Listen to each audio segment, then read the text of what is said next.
I'm happy to have in the studio Misheck Samanyanga Mukauru. He happens to be the co-founder of Afrikatribes. It's an online platform which encourages people of African origin to document their family history, like I said, to also create their family trees. Samanyanga Titambiri. Tinotenda Iyata. Good afternoon, Watere. Fantastic. So this is a very, very important tool, if you ask me. Let me know what inspired it. Let's have the background to how you came to create this. Oh, thank you so much, Iyata, for the question. So what happens, this happened naturally. So during my early years, when I was in secondary school, around Form 3, Form 4, I was so inquisitive of knowing my origin. And I thought, like, who am I? Where do we come from? And so I had to ask my father and about our history, and my father told me a bit. He knew just a little bit of our history, and he didn't know much. So I had fortunately I had my grandfather by then, and then I asked my grandfather. Then my grandfather laughed at first when I asked the question, and he said, "Let me just jump in there and stop you. I always say." I've unfortunately by now lost both parents. But, well into my adulthood, my mother was still alive. And, yeah, people will be crying, obviously, the loss of their parents and mourn it. It is as sad as it is. You can't take anything away from it. But what makes me jealous, what makes me feel really some type of way, is when people my age have grandparents that are still living. I get so jealous. Like, yeah, people who struggle with Mother's Day and Father's Day and things like that. Yeah, and I understand it. But for me, it's when someone says, and they are my age. And I'm like, what? You have a grandmother in this fine adulthood? Because now you're a full-grown adult. You've matured. Yes. And imagine the questions you can ask of a grandparent, that deep into your history. It's there, it's alive, it's right there at your disposal. And we normally say, like in history research, we say if you lose an elderly person in your family, you have lost a library. Yeah. And unfortunately, if you haven't recouped or maybe got any information from them, it's lost forever. True. So it will be regrets after regrets. Yeah. So if you are lucky to have your parents, if you are lucky to have a grannies, please make sure that you take as much information as possible from them. So I'm such a broken record. I sound like such a broken record to young people around me, because they are teenagers and young adults.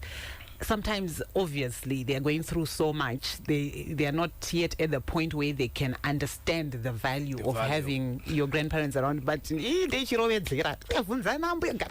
spend time with your grandparents. They'll be rolling their eyes. They're going to their rooms. They're stuck on their gadgets. Yes. They want to be as far away from these elders as possible. Yes, and they are but I'm surprised. thinking, here's such a wealth of information. Like, I would milk this. I would exhaust this grandparents. Yeah. Yeah, and that is what I used to do. Yeah. So I asked my grandfather. At first he laughed. He said, but your father, they didn't ask me this question. Yeah. Why do you asking me this question? Yes. But he was happy. So he started to narrate everything that he knew about our genealogy, and I was writing down like everything that he was saying. So I became like the source of information in our family, to say, if you want to know anything about our origins, please go to Misheck. Okay. Yeah. So as I grew up and I was exposed also to working also in the technology field, then I thought, but we are fortunate at our age because we have these digital forms of recording the data, because I used to lose a lot of information that I used to write. Then that's when I thought about, why don't I just create a platform to that effect? And I thought, instead of creating just for my family, why don't I create it for Zimbabwe? So we started it as zimtribes.com. That was the first one. Then as I was moving around the region, I realized that I had a lot of friends there who were excited about the Zim Tribes project, but they couldn't join because they are not Zimbabweans. I see. And then I realized that as Africans, we are so much linked. We ask most of the Zimbabweans, we come from like East Africa, something like that. And then I had to think, why can't we upgrade this platform from Zim Tribes to Afrikatribes? So that's how Afrikatribes was born. So what exactly will I find on afrikatribes.com? So it's tribes.africa, www.tribes.africa. Okay. Yes. www.tribes.africa. Yes. Okay. So that is the domain. Okay. So when you get there, you have the option. The major feature or functionality of the platform is to a family tree. Is one of the most complex in terms of software development, if I may say, and also the part of documenting your history. You have your part where you can actually document it as much as you can, and then you can hide the information from the public. It's up to you when you write your history, or you can expose it to the public to allow public to view. Okay. Yes, and the family tree also you can do the same.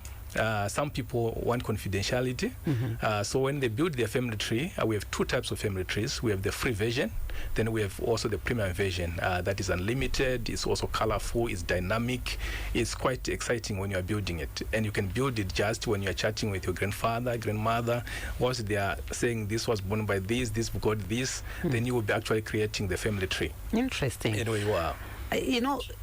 I've watched this on Oprah. I think there've been many episodes and seasons where she's brought people. Africans Americans are very invested in finding out their origins. African origins. So I've always assumed that, I'm listening to you now and I realize I must be mistaken. I've always assumed that I just enter my name and then it will start telling me things. Yeah, so what you do, so the way we designed it, there's a search tab there, and like when you type your name or your surname, if there's anyone that is registered before, like on the platform, they'll show you'll see them.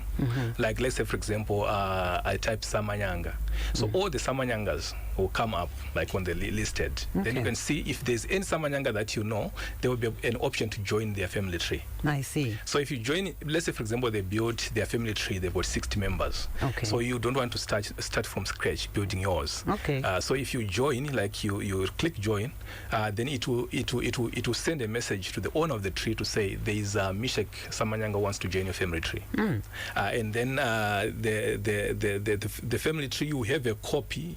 Once they accept, you can be able to view their copy of the family tree, and actually you can be able to add members there. Then once you add members, that copy comes to you, the whole family tree. Then you start building from there.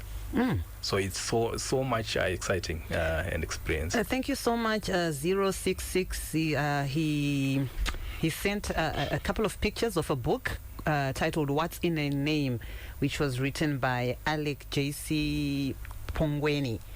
And he says, I went to the library on Friday just to spend the day there. Power to you. I have such respect for readers. I learned quite a lot, and mainly about knowing my origins, who I am, and the connection we have with East Africa, etc. The library also helps a lot. Young people need to adopt the reading culture to learn a lot. That's a story for another day. But we are here now, and there are many tools that we can use. But thank you so much for sharing that. And even the pictures. And she mentioned, I like it, she mentioned the issue of names. What is in the name? So I always encourage people to know their names, especially their surnames, meanings. Okay. Yeah, because mostly like our surnames, they mean something. Really? Definitely. I'm now a bit conflicted and confused because somebody recently, over the weekend, Papa, dismiss, this whole thing, my surname, it's something that came with the Western culture. So. And you know what mostly inspired me? Like, partly, I'm a Christian. I was inspired by the Bible. Okay. So when the Bible talks about any prominent person in the Bible, even let's look at Jesus. Matthew chapter 1, verse 1. What does it start with? It's the genealogy of Jesus. For the 20 generations, it says this, because this, because this. So even the prophets, they start by their genealogy. Okay. So that is important. Okay. Yes, beyond measure. Okay. Yeah. But the use of surnames in modern day, but again, I think we can't really undo things to a certain degree. We are here now, we use surnames and they have a meaning. There's significance there. And that our elders were very clever because they introduced totems, one, which trace your origin, so that if Iyata is Mandov, I will not say anything like I like Iyata because I want to maybe to propose to Iyata. I can't because she's my sister. Okay. So they wanted that permanence in terms of moving relationship, even if people migrate. Okay. You will know that even if someone is Manikaland, someone is Mashonaland, as long as they are Nzo, I know that they are my...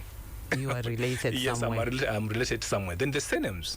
Normally the surnames came from the behaviors of our ancestors. Someone maybe, for example, was keeping a lot of cattle. They will be called Nyamombe. Yes. And someone maybe, for example, Samanyanga was popularized by Nyatsima Mutota. But that name was already there in the Zambezi Valley because those guys, there are a lot of elephants there. And it's a combination of two names, like Sa is the owner of, then Manyanga is big horns. I see. So those people, they used to keep a lot of tusks of elephants. Yeah, bringing it to modern day, and if I wanted to start my own line from here going forward, and I want a name that depicts that happy, like what could I call myself? You know those names, they didn't really call themselves. Oh, somebody else would name, depending on your behavior. Just like then people will give you a name. Yeah, just like when you look at nicknames, they really stick when Aruda is resisting and people around you are agreeing that that's what... I'll give you the example of Zimba. Zimba was because when he was walking a long journey, he passed through Zimba and through Chief Namakonde. When he was coming back, then his legs were swollen. And says, Amakumbuangwa Zimba, I can't proceed with the journey. Then he was given that place, Zimba, and now he called Zimba. So his own names were... Interesting. Misheck Samanyanga is the co-founder of Afrikatribes, an online platform encouraging us to create and document our family histories and our family trees. It's called www.tribes.africa. That's the domain. Go through and check it out and start to document for yourself and for the sake of our future generations. In closing, Misheck, what would you like to say to us? I would like to encourage, especially the youngsters. With the urbanization, most people were detached from our villages, from our origins. And most of the people who contact me are normally who are hungry to know their origins are in the diaspora. I have one who was from the Brazil, and he is sort of a Shona. But these ancestors, they went maybe generations to Brazil. I don't know how they went there. So he was following up on these surnames. And I encourage youngsters to make sure that they help document their history using the digital platforms, because they are the ones who are the Gen Zs and who are tech savvy. And they can use this platform to make sure that they document their history for posterity.